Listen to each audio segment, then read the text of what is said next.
출애굽기 38장 21절에서 31절 말씀. 본문의 말씀은 성막 건축을 위하여 많은 사람들이 수고를 했다는 겁니다. 21절 말씀에 레위 사람들이 모든 품목을 쓰게 되고, 특별히 아론의 아들 이다말이 또 하나님을 위하여 수고하죠. 아론의 4명의 아들 중 한 명인데요, 그는 건축을 위해 인구조사를 합니다. 백성들에게 받은 품목별 헌물을 관리하고 그 양 1000개를 내게 됩니다. 뿐만 아닙니다. 22절 말씀에 훌의 손자 우리아의 아들인 브사렐이 여호와 하나님을 위하여 명령한 모든 것을 만들게 되고, 23절 그를 돕는 오홀리압도 있었습니다. 오홀리압은 수놓는 일에 책임을 진 사람인데요, 이들 모두가 성령 충만함을 받게 되고 능히 하나님의 일을 열성을 다해 섬기게 된 겁니다. 그들은 모세의 명령은 곧 하나님의 명령으로 알고 순종합니다. 22절 말씀, 브사렐은 여호와께서 모세에게 명령하신 모든 것을 만들었다라고 그러죠. 이 대목이 참 감동이 됩니다. 모두 사람들마다 하나님께서 부여하신 질서가 있고 또 직분이 있습니다. 모두가 그 직분에 순종함으로 모세의 명령이 곧 하나님의 명령임을 인식하고 순종하는 것이죠. 성령 충만한 사람은 영적 질서를 따라 지도자의 말을 곧 하나님의 말씀으로 받아들이며 각자의 해야 할 일을 성심성의껏 하게 된 겁니다. 오늘날 교회도 어떻게 세워질까요? 질서가 있는 것이죠. 하나님이 각자에게 주신 직분과 직임의 역할이 있습니다. 그러므로 우리 모두는 하나님의 말씀에 순종하는 자세가 꼭 필요한 것이죠. 그리고 서로를 돕고 서로를 섬기며 그 일들을 감당해야 됩니다. 오늘날 우리 성도들에게 교회 일을 감당함에 있어서 지도자의 말을 따르되 그것은 궁극적으로 하나님의 말씀에 순종하는 것이어야 함을 알아야 됩니다. 아무리 지도자라 해도 하나님의 말씀과 다르게 교회에서 가르친다든지 지시한다면 이는 하나의 말씀을 불순종하는 것으로 심판받을 범죄가 됩니다.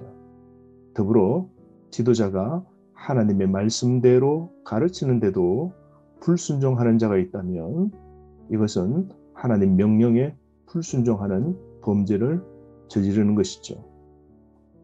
그러므로 여러분, 하나님께서는 이스라엘 백성들이 모세를 통해 계시하던 당신의 말씀에 순종하여 성막을 건축했을 때 그곳에 임재하여 이스라엘과 함께 거하셨듯이 오늘날에도 하나님의 말씀에 순종하는 교회 속에 임재하여 하나님의 백성과 함께 거하실 것입니다. 24절부터 28절 말씀에 보면 백성들이 자원하여 기쁨으로 낸 물품들이 나옵니다. 한 달란트 무게가 34kg인데요. 금은 약 1톤입니다. 은은 3.5톤이고 동은 2.4톤입니다. 금이 약 1톤인데요. 현재 시가로 약 750억 원이나 됩니다. 엄청난 비용이라 생각되지만 그 당시 애굽과 메소포타미아 제국의 신전과 왕궁과 무덤에 비하면 내세울 만한 수준이 아니었습니다. 여러분, 초라한 성막이 성막되게 하는 건 보물의 양이 아니라 하나님의 임재였습니다. 사랑하는 성도 여러분, 오늘 교회도 화려하고 거대하고 웅장함으로 하나님의 임재가 있는 것이 아니라 오늘 하나님이 임재하시는 곳에 교회가 빛나는 것이죠. 특별히 이스라엘 백성들은 생명이 하나님의 것임을 고백하며 생명의 속전을 드렸는데요. 26절 말씀에 20세 이상으로 60만 3,550명이 성서의 세겔로 각자가 은 한 배가 곧 반 세겔씩 하나님 앞에 드렸습니다.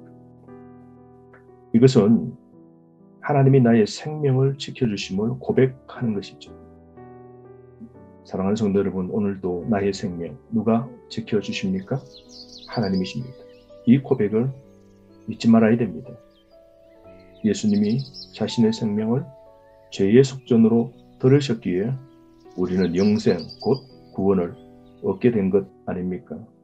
그러므로 오늘날 우리는 교회를 헌신할 때에 헌신을 거부하고 적당선에서 신앙생활을 하려고 하지 맙시다. 내 생명을 다해 헌신하며 교회를 확장하는 일에 힘써야 되지 않을까요? 생명을 들여 교회를 숨기고 세웁시다. 주님의 몸된 교회를 위하여 아낌없이 충성하는 자세가 우리에게 꼭 필요한 것이죠. 오늘 하나님께서는 그분의 일을 하시는데 필요한 것들을 다 공급해 주셨음을 보게 됩니다. 이 일을 할 수 있는 사람을 하나님이 부르시고 성령의 충만도 주시고 백성들에게 자원하는 마음을 주셔서 넘치는 물질이 순종함의 예물들이 모아져 당신의 집 하나님의 성막이 세워지게 된 것이죠. 오늘도 하나님께서 우리에게 요구하시는 것이 무엇일까요? 자발적으로 하나님을 향한 섬김입니다. 그러므로 오늘 우리도 삶 속에 받은 바의 구원의 은혜를 알고 하나님을 위하여 교회를 세우고 지키는데 우리는 헌신해야 됩니다. 뿐만 아니라 하나님의 교회를 세워나가고 하나님의 나라를 확장하는 일에 일익을 담당하는 일꾼이 되어야 되지 않겠습니까? 서로 협력하고 인정함으로 교회를 세워가야 됩니다. 교회에는 앞서 나선 지도자가 있기도 하지만 뒤에서 이름 없이 수고한 많은 일꾼들이 있을 겁니다. 하나님을 빛내는 하나님 나라의 조연들로 우리 모두가 살아가길 바랍니다. 제 이름을 드러내지 않고 했던 일을 자랑하지 아니하고 모두가 성령 충만해서 제각각 은사와 사명으로 하나님의 일을 잘 감당하길 원합니다. 오늘 주신 말씀 묵상으로 오늘 또 거룩한 삶, 바른 신앙생활을 하는 저와 여러분 되기를 바랍니다.